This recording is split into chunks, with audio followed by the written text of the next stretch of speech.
ഇന്ന് സേറയുടെയും എൻ്റെയും ജീവിതത്തിലേക്ക് ആകസ്മികമായി കടന്നു വന്നൊരു പെൺകുട്ടി. ആൽഫി. അവളായിരുന്നു ഞങ്ങൾക്കുള്ള ഉത്തരം.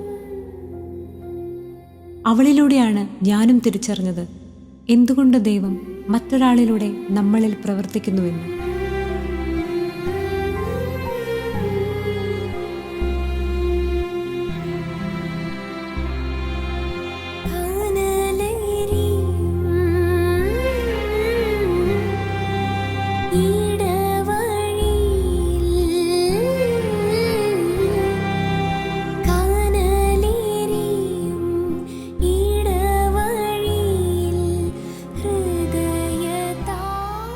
ശരീരത്തിൻ്റെ വേദനകൾക്കപ്പുറത്തേക്ക് ആൽഫി നേരിട്ടിരുന്നത് മനസ്സിനേറ്റ വേദനയായിരുന്നു.